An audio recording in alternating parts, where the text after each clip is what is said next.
I've always wanted to tell my side.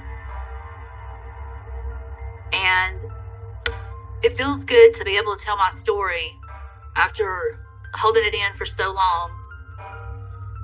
The people that say that I lied, they're right. I did lie on stand for Todd. But for everyone that says that I am a liar, I just say that, you don't know me. A lot of people think Todd's innocent when he's not. I know how Todd was. And I don't really care what people say. As long as I know the truth, I could care less.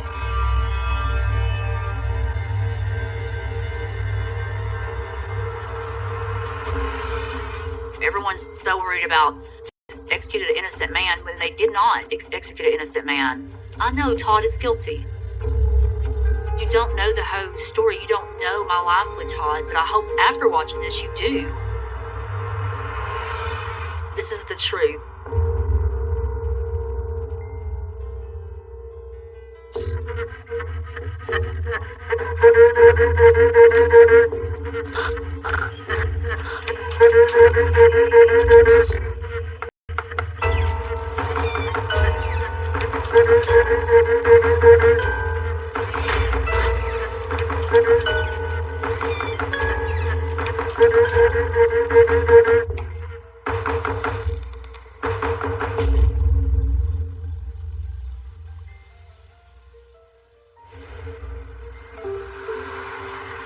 It's crazy that the first day I ever met him, there was a red flag and I dismissed it. The first time I met Todd, I was working at a Dairy Queen. I was a senior in high school. Hey. He goes, well, aren't you Stacy? I said, yes. He says, don't you drive that white pickup? I said, yes, I do. He says, don't you live in those apartments? I said, actually, I do. At the time, never thought about how did this man know all this stuff about me already, and I had never seen him a day in my life. But it's like I had already been being followed and watched. And he said, well, my brother wants to go out with you. And I said, well, why don't he come ask me? And he said, well, he's shy. Yeah, sure. We can hang out. When I met them that evening, Todd was the one that started talking to me. And actually the whole evening, he talked to me the whole evening. His brother actually never talked to me. So it was Todd that I ended up dating.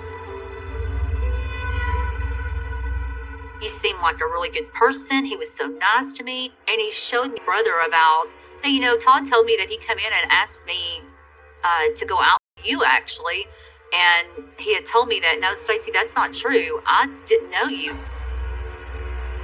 After everything that's happened, I see so many red flags that I just dismissed. So many.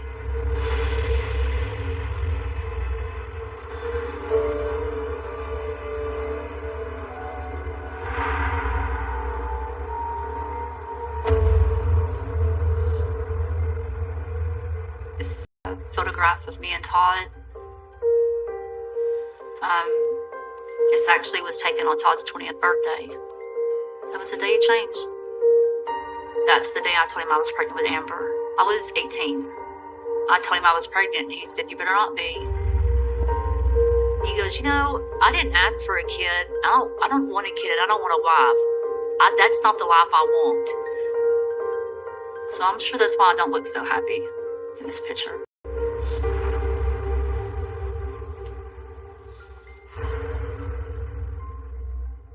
Todd never pushed me, shoved me, slapped me, anything until after I told him I was pregnant for the first time. I was running a bath. We were talking about something. I was thinking maybe it's time to look for work. And I just don't think he liked my answer. And he just kind of pushed me. But when he pushed me over the bathtub. And I said, Todd, why did you push me like that? I could have a miscarriage. And he just said, well, that wouldn't be a bad thing. And I was just like, what? So it was a shock to me for him to even push me, but then to say that. It was heartbreaking. But he was my first boyfriend, my first on everything. He was my first. And I did love him. I was in love with him. And I guess I overlooked the little things that really were big things that I shouldn't have overlooked with him. I don't want to be a single mom raising a child. I want him here. I want him to love his daughter and love me too the way I love him. I wanted to do whatever I could just to keep my family together.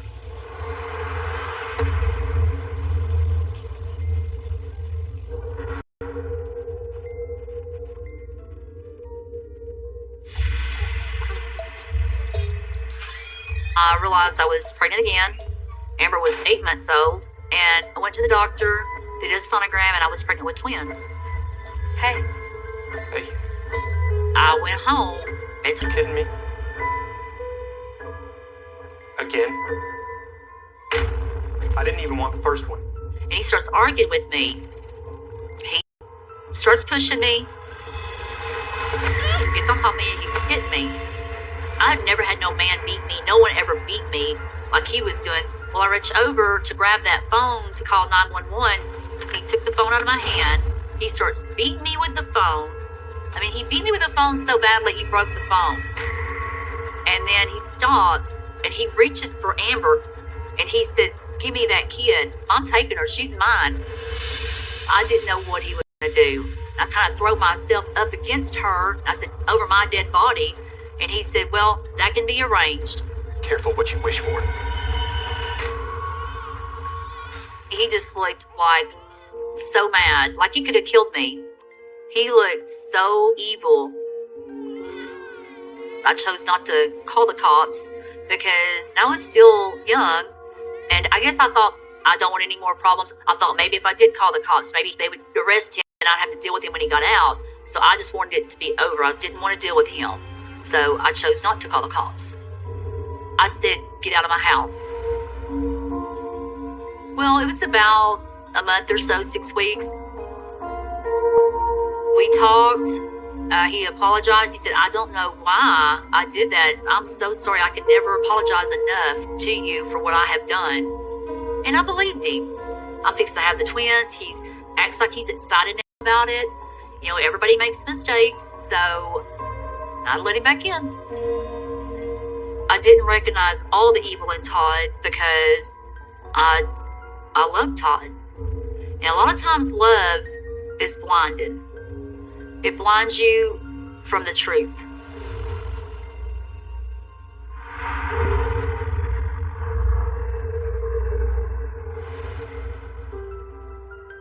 The twins were 2 months old.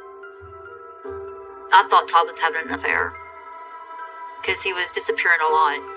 He was saying he was at work at times when I would find out that he wasn't.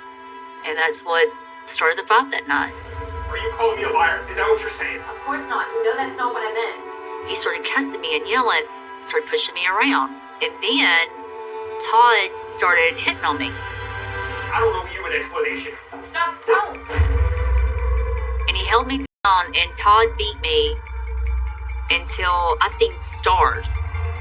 When a woman has a baby, you can start hemorrhaging. And I started bleeding real bad. Todd put me in that bathtub. I tried to die.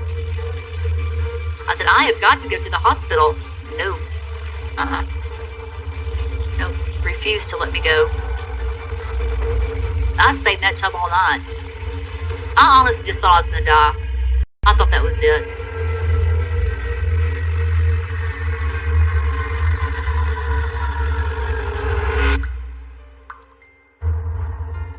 I decided to fall asleep in the tub. I woke up and Todd was just sitting there. I don't know how long they had been sitting there watching me. I can still today see his face. He said, "Did you learn your lesson?" I said, "About what?" And he said, "About talking back to me. You don't talk back to me. I told you every time you talk back to me, this is what's going to happen to you. You've got to learn, Stacey. You've got to learn to act right." I was terrified of Todd, and I knew that if I ever was to call the cops at that time, that I would be punished by him. And he would tell me, "You'll never leave me. I'll never let you leave."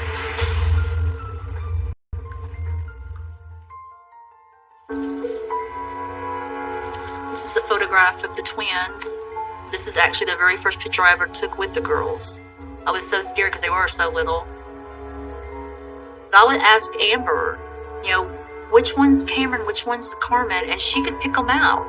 She was a good big sister to them. See how young I am in it? When the twins were born, I was 20 years old.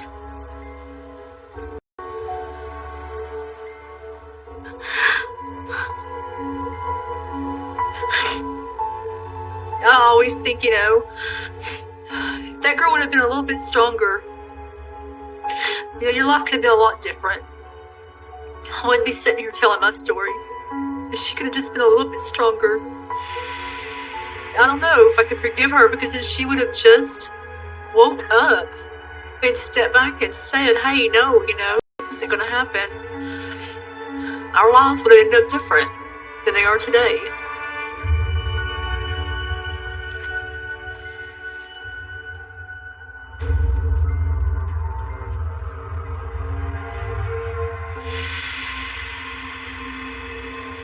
After we got married, he said that, I think that I'm going to go ahead and let you work, and I'm going to stay home and watch the kids.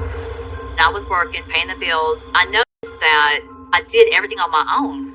I'd go to work thinking, why do I have him there? I can do this for my girls and me. I don't need him.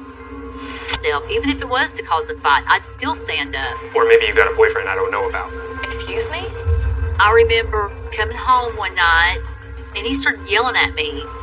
Just shut up. And when I turned around, he just popped me in my mouth. And I looked at him and I said, Todd, you can hit me all you want. Come the first of the year, after Christmas, I am going to divorce you. I don't need you. We're over. I'm done with all your evilness. I'm moving on and taking my girls with me. I was expecting him to start arguing or backhand me, but he didn't. He didn't say a word. He just looked at me, never said a word. He just never said a word.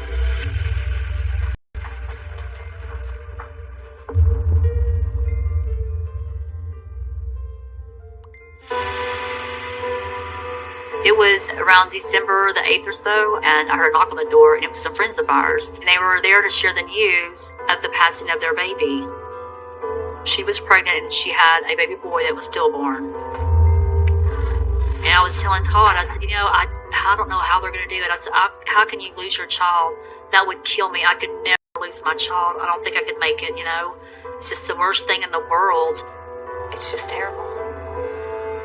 And Todd was just like, yeah, I know, because I know you love the girls more than anybody that walks this earth. You really do love your girls more than anything. Even me. I think that planted that idea in his head. Here I'm talking about divorcing him. And so I think when I told Todd how I would feel if I lost my girls, I think maybe he remembered that. I think if I would have never said that, I don't know, maybe things would have been different.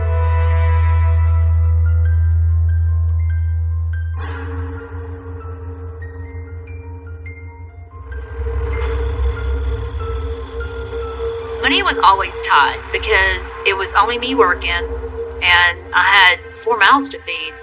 It was December and I was at the house and Todd came in one day with 2 of his friends and they were bringing this icebox in the house. And I said, Todd, we already have an icebox. He goes, well, I'm going to fix it. I said, what do you mean fix it? It doesn't work? He says, no, it doesn't work, but I'm going to fix it.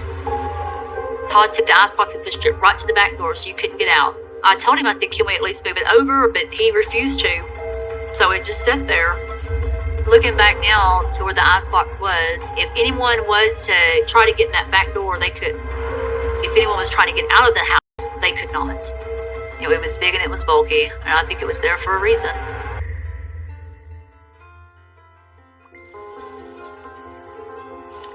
This is the last picture we ever took together. Me and Todd took the girls to a photo store to get our pictures taken for family pictures. I wanted to give them for Christmas gifts. We're all smiling and he looked so mad, like he did not want to be there with any of us. I get angry when I look at this picture. You're with the only people that truly loved you, but you're so mad. bad and you look so evil in it. I can't explain Todd's evilness. I can't.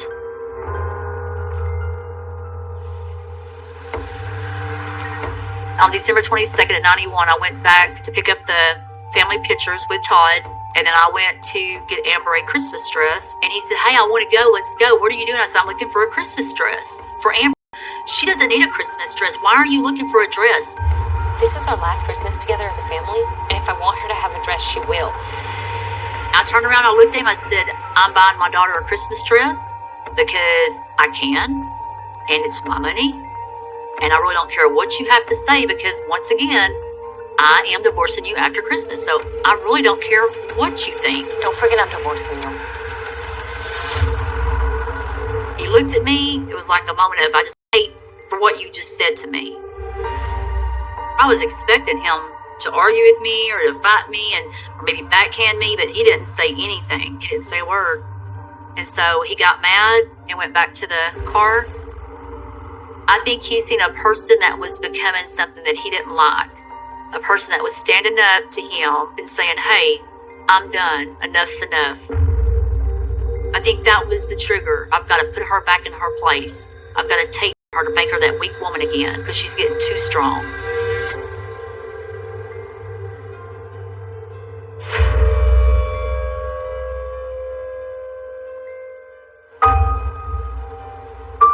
I got up on December 23rd, 1991, and I went to the twins' bedroom, fed them, gave them their bottles.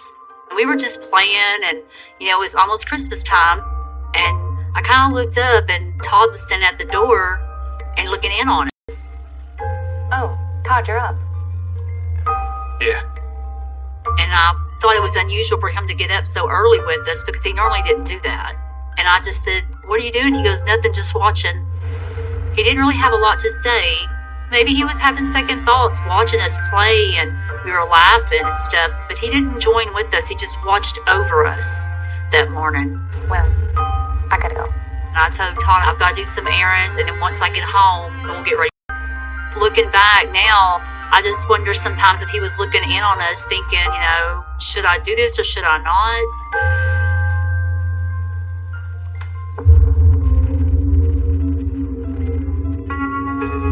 Communication of heavy fire coming out of the double windows, with the most fire coming out of the front window. I had some errands to run that morning. I was standing in line, and a cop came in, announced he was looking for Stacy Willingham. And I was like, well, that's me. Christmas tree that was in the corner in the living room. There is the remains of last colors. So then I start panicking. And I'm asking him, well, did something happen? Is something wrong? Did something happen to the girls or one of the girls? I said, he goes, ma'am, I don't know. All I know is to take you to the hospital. This is the kitchen area. The refrigerator has been placed back against the back door where it was upon the arrival of the fire department. They put me in this little room, and the doctor come in and talked to me, and he says, Amber didn't make it. And I was like, well, what do you mean Amber didn't make it? What are you talking about? Where is she at? This is the bed where the 2-year-old was found in the middle of the bed. I start yelling in the ER, where is my daughter? I start going to open doors. Every joint underneath, indicating the fire was underneath the bed. So I run in there to her. And so I was holding her, and I asked them, where are my twins at? Where are the girls at? On the other side of the entrance was one of the cribs, and one of the 1-year-old. Someone said that they were at a funeral home. And I was like, a funeral home? Why are they at a funeral home? And she says, ma'am, your twins didn't make it either. This is the east side of the house. This is the room where the babies were found. And I was just in shock. I just didn't understand. I kept just holding her and rocking her. I just begged, please wake up, Amber. I remember just begging that, just wanting her to wake up. And for it not to be real, How are my kids dead? was like, how are my girls gone? How is this happening?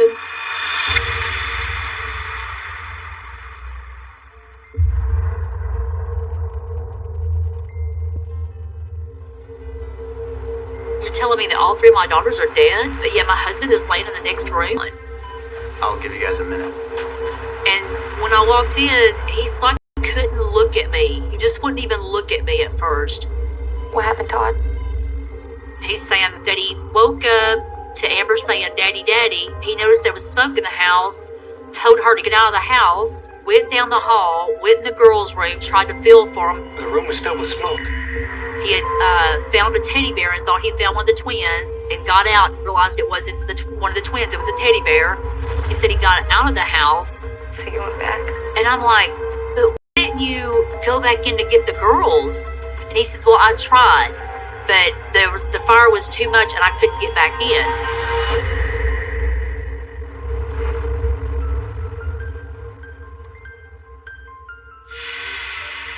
I was looking out the window and everybody left. There was just me and Todd in that room. And Todd asked me, he said, Stacy, what's wrong? You okay? And I was like, what? He said, what's wrong? Don't be sad. I said, Todd, we just lost all of our girls today, you know? He said, well, Stacy, don't worry, it'll be all right. We'll have more kids. We'll have another Amber, Carmen, and Cameron. Don't be sad. We'll have more.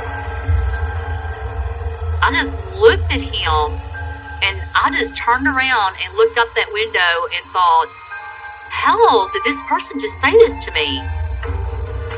He just lost his girls too. How can you say that? It'll be all right. It was just shocking for me to hear him say that. And I just looked out the window. I never said a word back. Just looked out the window. I think I was just still in shock. But I never forgot that.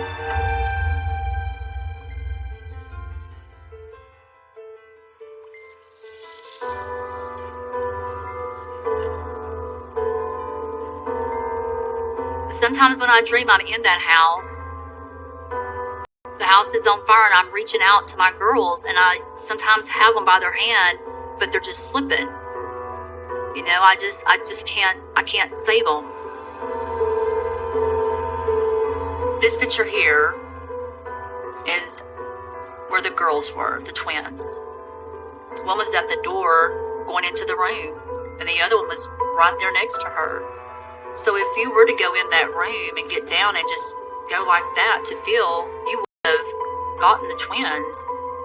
I mean, my girls were just like right there. But at that time, I wasn't really told exactly what the evidence was with Todd. I just didn't know until years later, I did get the case file. And that's why I think at first Todd's plan did work to keep me. I was still in shock. And I was hanging on to the only thing I had left, and that was Todd.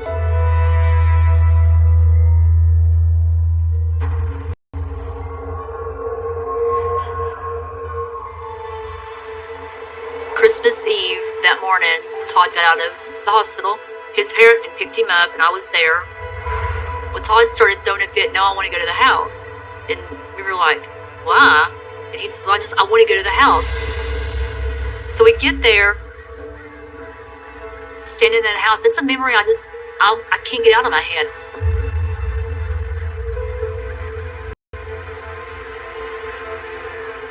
I can't get that smell. I can sit here and I can smell that house, you know.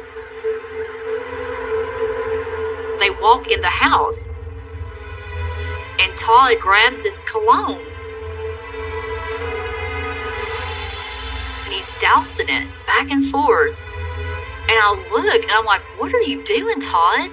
He said, I'm pouring this cologne out because the twins like the smell of it, and I want the house to smell like my cologne because they like that. I just said, no, they don't. The twins can't even walk. You know, they surely don't have a favorite cologne. And his dad says, boy, you stop doing that. They're probably still investigating this. He goes, I don't care. I don't care what they're doing. It's my house, and I can do what I want. Todd walked down the hall. He's dousing it back and forth. He walks into the girls' room. He starts dousing it in the girls' room. But I didn't think anything about it. It's just cologne. I mean, if they're investigating it, surely they'll know the difference in cologne and something else. So it didn't raise any red flags to me.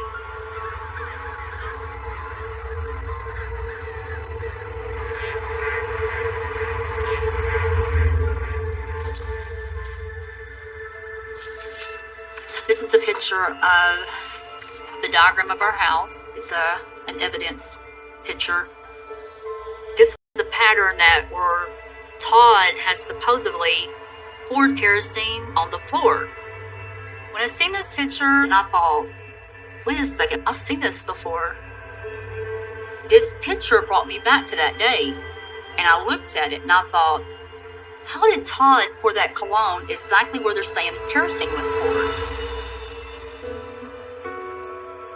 We had 3 kerosene lamps, and I believe Todd took those lamps off that shelf. I believe he poured them down the hallway. I believe he poured them down the girls' room, under the beds. And I think he set that fire and walked out that door. And then waited till the fire trucks come. It's done. It's the same pour pattern as he poured that cologne. It's like he was trying to get back to the house to cover up what he had done with cologne before they started the investigation.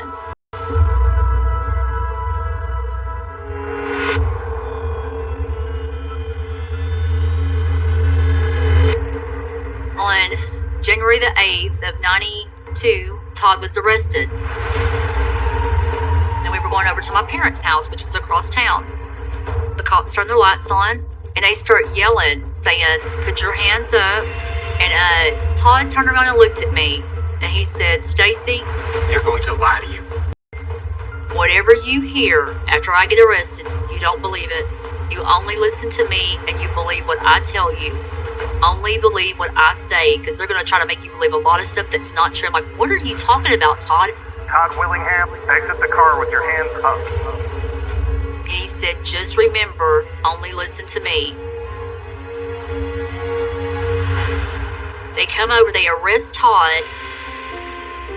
Well, I says, "Why are you arresting my husband?" What are you doing to him? And they said, "Stacy, we're arresting him for murder of your 3 daughters." And I'm like, what? How can you be doing that? You know, Todd didn't do this. They just said, "Well, yes, he did." I started crying. You lose all 3 of your daughters at one time in the fire. And now 2 weeks later, you're supposed to believe that the man you had those babies with killed them. How are you to believe that? I can't even believe my daughters are dead, but now you want me to believe that my husband did it? How do you even process that? Todd wouldn't have hurt the girls. He wouldn't do this. That's just all I kept saying. And they took him off and they just left me there.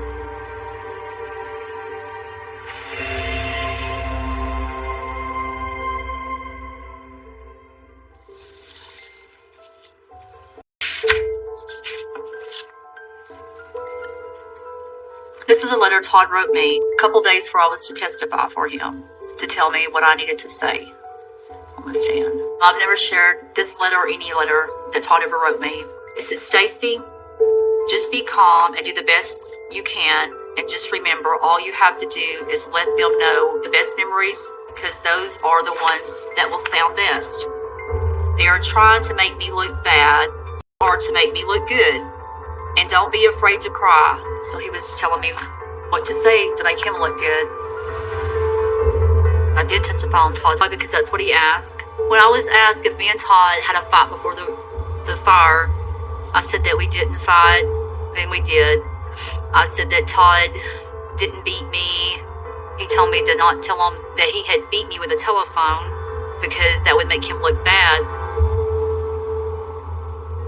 And I told him he had never hurt the kids. And I've said that several times because I still just couldn't believe a parent would kill their children. I didn't want to lie, but I just felt like I didn't have a choice with him. Even though Todd was locked up, I was just scared of Todd.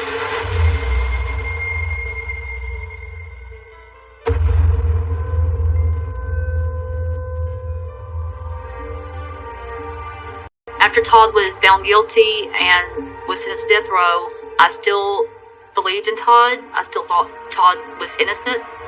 I just couldn't believe that a parent would do that. So I believed him. And they brought Todd out, Wait a minute. and he's telling me, Stacy, don't you ever forget me. And he keeps yelling it, don't you ever forget me. Remember me, Stacy, all right? Todd. I didn't do it. Don't let them take me away from you. I went to Todd's execution. He said he was innocent, and then he turned to me and started just cussing me, saying, I hope you rot in hell, bitch. I remember that. And I remember him taking his arm and pushing it to give me a middle finger. But not one time did Todd ever say, I love my daughters. I never killed my daughters. He never mentions his daughters' names. I think that's what an innocent person would be yelling out. The next thing I know, they were touching me and telling me it was time to go. I thought that was it. Finally, it's over. Finally, I could move on. But how wrong I was. I was so wrong.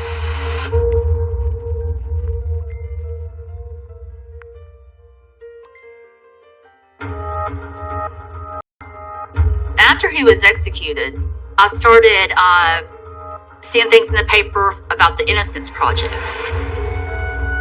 They think Todd's innocent. Texas executed an innocent man. I was told about the New Yorker article from my lawyer. When the New Yorker was published, they put in the article that it was bad science. And there's even another report from a fire expert saying that some of the stuff that they did use to prove his guilt was outdated. And the fire was either caused by the gas was checked.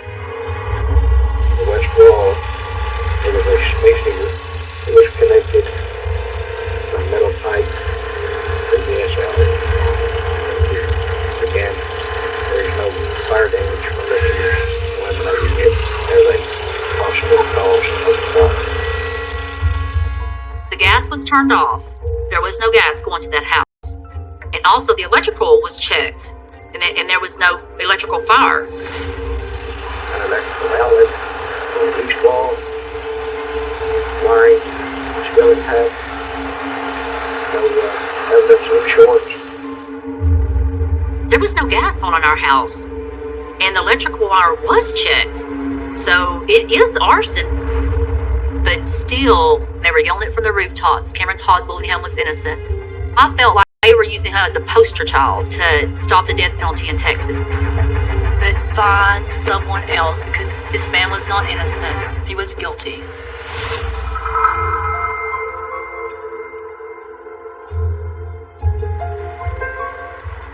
When Todd got an execution date, I went up to the courthouse. They went to walk him out.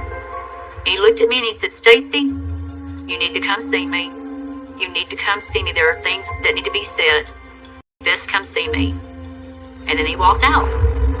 And 2 weeks before he was executed, on January the 31st, I went and visited with him on death row. When I went in there, I didn't know if Todd had done it or not. That's when I found out the truth. He said, Stacy, honestly, I didn't even go in there. I didn't even try to save the girls. I just walked out of the house.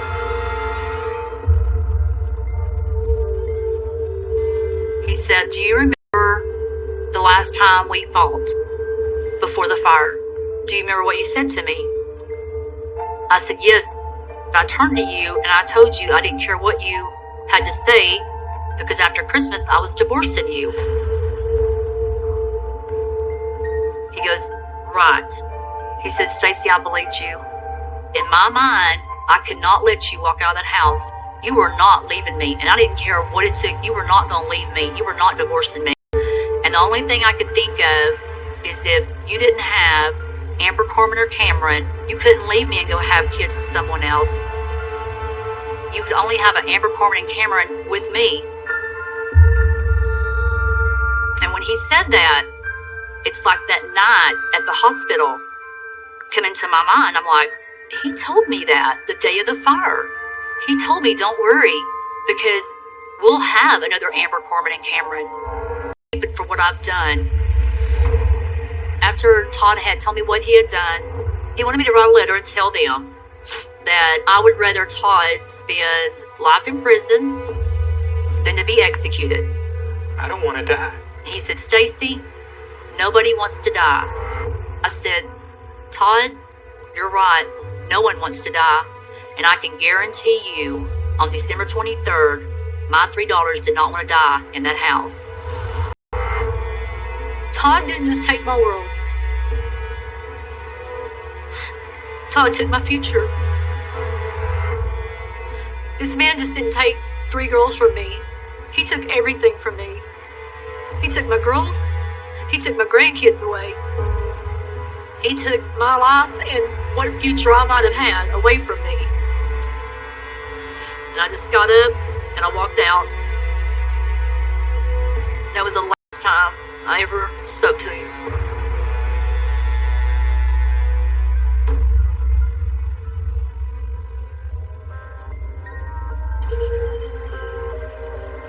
I've read where people say, you defended Todd all these years. I defended Todd for 10 months, not 13 years. And then I had read where one of the reporters had come to my house and interviewed me. I told him that Todd didn't confess to me and all that, and that wasn't true. I never said that. The people that say that I lied, they're right. I did lie on stand for Todd, but I didn't lie about what Todd told me. Todd was not innocent.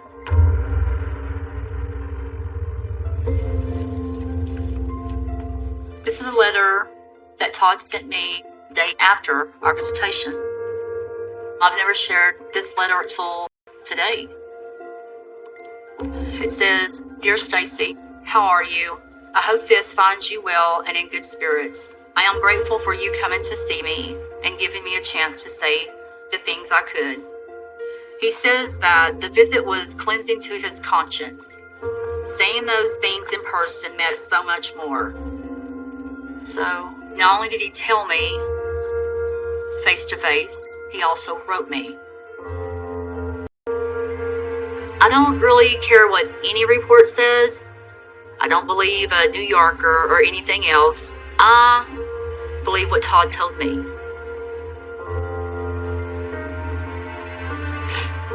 I hope telling the truth will make people realize, that Todd did murder my daughters. And it's not about the death penalty. It's not about that. It's really forgotten.